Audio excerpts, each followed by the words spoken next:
Existe um caso na história criminal brasileira que até hoje causa arrepios em quem conhece os detalhes. Não pela quantidade de vítimas, não pela brutalidade do método, mas pela frieza absoluta de um homem que cometeu crimes horrendos, foi preso, foi solto e voltou a matar. O nome dele é Francisco Costa Rocha, mas o Brasil inteiro conhece ele pelo apelido que a imprensa deu: Chico Picadinho. Fica até o fim desse vídeo, porque o que você vai descobrir sobre esse caso vai te fazer questionar tudo o que você acredita sobre o sistema de justiça brasileiro. Francisco Costa Rocha nasceu em 1941 em São Paulo. Cresceu em condições humildes, teve uma infância marcada por instabilidade e violência doméstica. Desde jovem, demonstrou comportamentos considerados perturbadores por quem conviveu com ele. Era descrito por vizinhos e conhecidos como uma pessoa retraída, incapaz de manter relacionamentos normais, com dificuldade de se integrar socialmente. Mas nada disso chamou atenção suficiente para que alguém interviesse antes que os crimes começassem. Na década de 1960, Francisco trabalhava em São Paulo como vendedor ambulante e vivia em pensões baratas no centro da cidade. Era um homem comum, invisível em meio à multidão da maior metrópole do país. Mas por dentro, algo estava completamente fora de controle. Em 1966, Francisco Costa Rocha cometeu o primeiro crime que chegou ao conhecimento da polícia. Uma mulher foi encontrada morta em seu quarto de pensão. O corpo havia sido mutilado de forma extrema. A cena que os policiais encontraram era tão brutal que marcou para sempre quem a viu. Francisco foi identificado como suspeito, investigado e preso. E então começou a primeira grande falha do sistema. Durante o processo judicial, Francisco foi submetido a avaliações psiquiátricas. Os laudos concluíram que ele sofria de transtorno de personalidade severo e era inimputável. Ou seja, não poderia ser responsabilizado criminalmente pelos crimes da mesma forma que uma pessoa sem transtorno mental. A decisão foi interná-lo em um hospital psiquiátrico de custódia, em vez de enviá-lo para a prisão comum. Na teoria, essa decisão fazia sentido dentro do marco legal da época. Na prática, abriu uma brecha que custaria vidas. Francisco ficou internado no Hospital de Custódia e Tratamento Psiquiátrico do Juqueri, em Franco da Rocha, na Grande São Paulo. Era uma das instituições psiquiátricas mais conhecidas do estado. Lá, ele passou por tratamentos, avaliações periódicas e acompanhamento médico. Com o passar dos anos, os laudos foram apontando melhora no seu quadro. Os médicos responsáveis pelo seu caso concluíram que ele havia se recuperado o suficiente para conviver em sociedade. E em 1976, 10 anos após o primeiro crime, Francisco Costa Rocha foi solto. O que aconteceu nos anos seguintes é um dos capítulos mais perturbadores da história criminal brasileira. Francisco voltou para São Paulo, encontrou trabalho, aparentemente se reintegrou à sociedade. Por um tempo, nada de alarmante aconteceu, mas em 1976, menos de um ano após ser solto, Francisco voltou a matar. Uma segunda mulher foi encontrada morta e com o corpo mutilado de forma idêntica ao primeiro crime. A assinatura era inconfundível e Francisco Costa Rocha foi preso novamente. Se você está acompanhando esse caso até aqui, já deixa o like agora. Isso ajuda muito o canal a continuar trazendo esses conteúdos. E se inscreve no Dossiê Obscuro para não perder o que vem a seguir, porque o que aconteceu depois da segunda prisão é ainda mais revoltante do que os crimes em si. Preso pela segunda vez, Francisco passou por novo processo judicial. Novamente, foi submetido a avaliações psiquiátricas. Novamente, os laudos apontaram transtorno de personalidade severo. Novamente, foi considerado inimputável. E novamente foi internado em hospital psiquiátrico de custódia, em vez de ser enviado para a prisão comum. A lógica do sistema se repetia e as consequências também se repetiriam. Dessa vez, Francisco ficou internado por um período mais longo. As avaliações periódicas continuaram. Os médicos acompanhavam seu caso, registravam sua evolução, documentavam seu comportamento dentro da instituição.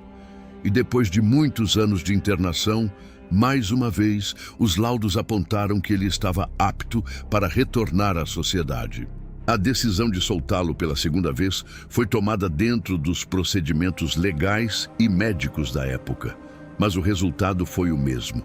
Francisco Costa Rocha voltou às ruas e voltou a matar. O terceiro crime seguiu o mesmo padrão brutal dos anteriores. A vítima foi mutilada. A cena era idêntica e Francisco foi preso pela terceira vez.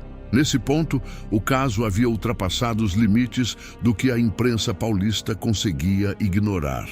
Os jornais noticiaram com destaque o apelido Chico Picadinho, uma referência direta ao método utilizado nos crimes, se fixou no imaginário popular. E a pergunta que todo o Brasil fazia era a mesma: como um homem que cometeu crimes tão graves foi solto 2 vezes e voltou a matar 2 vezes? A resposta para essa pergunta é desconfortável, porque não aponta para um vilão único. Não foi um juiz corrupto que o soltou. Não foi um descuido isolado. Foi o sistema funcionando exatamente como estava desenhado para funcionar, com suas falhas estruturais intactas. A legislação da época determinava que pessoas com transtornos mentais severos fossem tratadas e não punidas no sentido tradicional. A ideia era humanitária, mas a execução era falha. Os hospitais de custódia não tinham capacidade de garantir que pessoas com esse perfil não voltariam a cometer crimes após a alta. As avaliações eram feitas com base no comportamento dentro da instituição. Um ambiente completamente diferente do mundo externo. E quando Francisco saía, voltava para um contexto sem estrutura de apoio, sem acompanhamento contínuo, sem rede de suporte. O resultado era previsível e aconteceu 2 vezes. E, depois da terceira prisão, o caso de Francisco Costa Rocha gerou um debate jurídico e médico que reverberou por décadas. De um lado, especialistas em direito penal e psiquiatria forense argumentavam que o sistema de medidas de segurança precisava ser reformado, que a decisão de liberar internos de hospitais de custódia não podia ser baseada apenas em avaliações internas, que era necessário criar mecanismos de acompanhamento pós-alta mais rigorosos. Do outro lado, defensores dos direitos de pessoas com transtornos mentais alertavam para o risco de usar casos extremos como pretexto para institucionalizar indefinidamente pessoas que não representavam perigo real. O debate era legítimo, mas as vítimas de Francisco não tinham tempo para esperar por reformas. Francisco Costa Rocha permaneceu internado por muitos anos após a terceira prisão. O sistema, tendo falhado 2 vezes ao soltá-lo, mostrou-se mais cauteloso dessa vez. As avaliações continuaram, mas as decisões de liberdade não foram tomadas com a mesma facilidade. Francisco envelheceu dentro das instituições de custódia. O caso foi sendo absorvido pelo arquivo da história criminal brasileira, citado em livros sobre psiquiatria forense, mencionado em debates sobre reforma do sistema penal, lembrado sempre que surgiam casos similares. O impacto do caso Chico Picadinho vai muito além dos crimes em si. Ele expôs de forma brutal uma tensão que existe até hoje no sistema de justiça criminal brasileiro. Como tratar pessoas que cometem crimes graves, mas que têm transtornos mentais severos? A internação em hospital de custódia cumpre o papel de punição? O tratamento psiquiátrico é capaz de eliminar o risco de reincidência em casos extremos? Quem tem autoridade para decidir quando uma pessoa com esse perfil está pronta para retornar à sociedade? E quando essa decisão está errada, quem responde pelas consequências? Essas perguntas não têm respostas simples. E o sistema brasileiro de medidas de segurança mesmo depois de décadas de reformas parciais, ainda enfrenta os mesmos dilemas fundamentais que o caso de Francisco Costa Rocha expôs nos anos 1960 e 1970.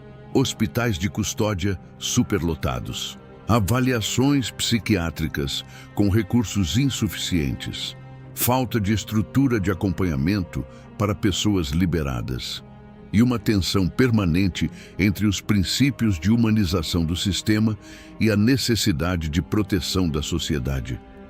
As vítimas de Francisco Costa Rocha nunca tiveram os nomes amplamente divulgados. Eram mulheres em situação de vulnerabilidade, que cruzaram o caminho de um homem que o sistema havia falhado em conter. Elas merecem ser lembradas não como coadjuvantes em uma história de true crime, mas como pessoas cujas mortes expuseram falhas que o Brasil precisava e ainda precisa corrigir. O caso do Chico Picadinho é incômodo porque não tem resolução limpa. Não tem o vilão punido de forma definitiva. Não tem o sistema que aprendeu com os erros e nunca mais os repetiu. Tem um homem com transtorno mental severo que cometeu crimes horrendos, um sistema que tentou tratá-lo e falhou 2 vezes, e vítimas que pagaram com a vida por essas falhas. É uma história brasileira, complexa, dolorosa e sem happy ending. Se esse vídeo te fez pensar, deixa o like. Isso ajuda o Dossiê Obscuro a continuar trazendo os casos que o Brasil precisa conhecer e discutir. Se inscreve no canal para não perder o próximo dossiê. Na semana que vem, um novo caso, uma nova verdade que ficou enterrada por tempo demais. Até lá.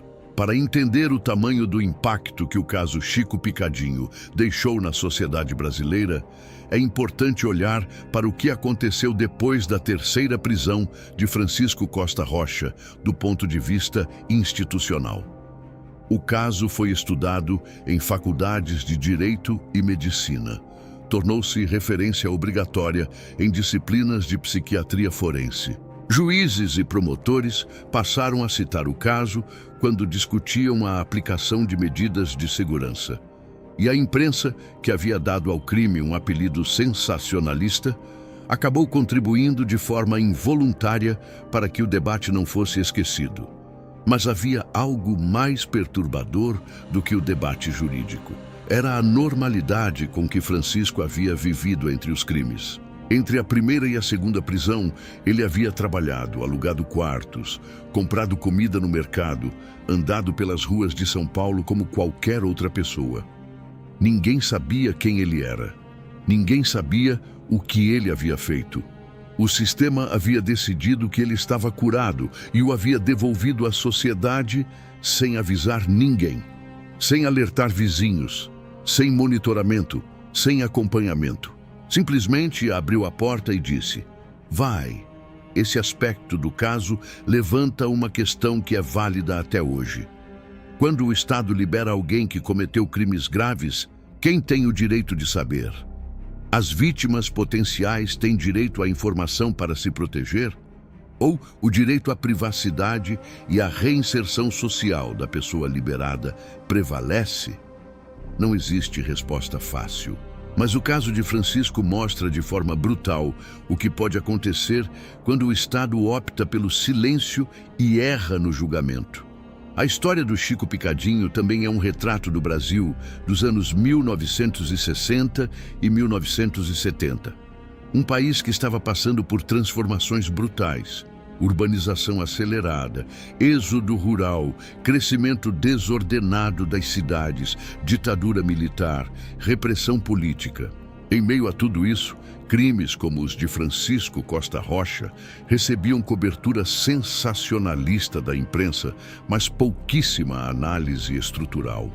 O apelido grotesco que os jornais criaram diz muito sobre como a época tratava tanto os crimes quanto as vítimas, como espetáculo, não como tragédia social a ser compreendida e prevenida. Décadas depois, o nome Francisco Costa Rocha ainda aparece em listas de casos criminais brasileiros mais perturbadores. Não pelo número de vítimas. Há casos com muito mais mortes no histórico criminal do país. mas pela sequência: crime, internação, liberação, crime, internação, liberação, crime.